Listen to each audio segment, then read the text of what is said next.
Menarik dari PT MKAS Integrasi. Kode sahamnya MCAS ya di Bursa Efek Jakarta. Kalian bisa cek. Ini dalam berapa bulan ini signifikan banget peningkatannya. Kalau kalian pengen lihat di Bursa Efek Jakarta itu MCAS. Nah, uang yang gua taruh kurang lebih selama baru 2-3 minggu ini sudah naik 20% menuju 30%. Gila, gokil banget guys. Nama Raffi Ahmad dan Ari Lasso mencuat dalam jagat pasar modal. Bukan karena kiprahnya sebagai artis maupun musisi, kali ini keduanya disorot lantaran berbicara mengenai saham. Bukan hanya itu, keduanya juga membicarakan saham yang sama dengan kode emiten MKAS, perusahaan milik grup Kresna bernama MKAS Integrasi. Saham MKAS pun terbang dalam beberapa hari terakhir. Dalam sepekan terakhir, setidaknya saham MKAS sudah naik lebih dari 21% dan secara bulanan sudah meroket nyaris 67%. Bukan apresiasi yang didapat, yang ada justru muncul pertanyaan-pertanyaan janggal. Mengapa keduanya mempromosikan saham yang sama dalam waktu dekat? Kejanggalan berikutnya mengenai dasar analisis yang dipakai Raffi Ahmad dan Ari Lasso dalam merekomendasikan saham. Keduanya kian menambah deretan nama influencer yang merekomendasikan saham kepada pengikutnya. Sebelumnya sudah terdengar nama pendakwah kondang, Ustadz Yusuf Mansur yang merekomendasikan saham-saham BUMN. Di antaranya yang pernah disebut seperti Telkom Indonesia, Adikarya, BRI Syariah, Kimia Farma, hingga Garuda Indonesia. Selain Yusuf Mansur, Kaisang Pangarep, sang putra presiden juga menjadi sorotan.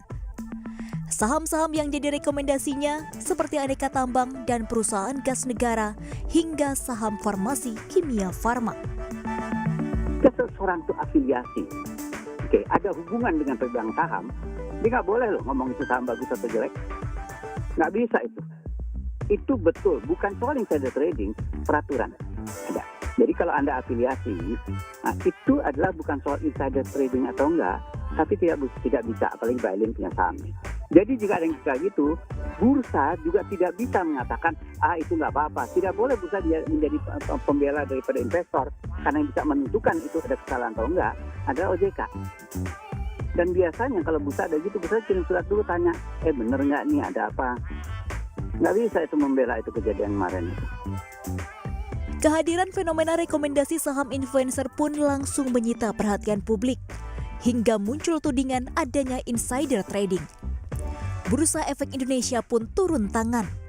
Direktur Perdagangan dan anggota Bursa BEI Laksono Widodo membuka ruang diskusi dengan influencer dan mengingatkan mereka atas adanya potensi tuntutan hukum bila pengikutnya dikecewakan. Bukan hanya itu, rekomendasi saham dari influencer pun mendapat perhatian dari pelaku pasar yang selama ini sudah lama berkecimpung di pasar modal. Seberapa kapasitas mereka bisa merekomendasikan? Karena dibutuhkan suatu analisa baik fundamental ataupun teknikal untuk bisa merekomendasikan buy, sell, atau hold dari suatu saham dalam satu emiten. Investasi pada saham selalu diikuti dengan resiko adanya penurunan. Ini yang investor harus waspada. Jangan influencer profit puluhan persen dalam waktu seminggu atau sebulan. Saya akan seperti itu. Belum itu seperti itu karena timing dan juga kabar fundamental itu akan terus berubah. Kalau memang saham itu begitu mudah untuk menjadi untung, semua orang akan bekerja di saham dan membuang semua profesi yang lain. Selalu berhati-hatilah. Kalau pada intinya saya selalu ingin mengatakan janganlah berharap return yang terlalu besar begitu.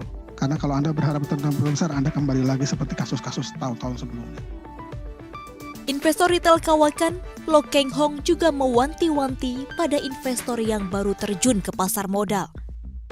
Lo menyarankan sebaiknya investor bisa mempelajari laporan keuangan perusahaan, sehingga tidak membeli saham berdasar rumor, karena dinilai sangat berisiko dan berbahaya. Memang yang harus jadi pengingat adalah janji-janji manis berinvestasi saham, jangan ditelan mentah-mentah. Di balik janji manisnya cuan, tentu ada risiko yang membayangi dan bisa datang kapanpun.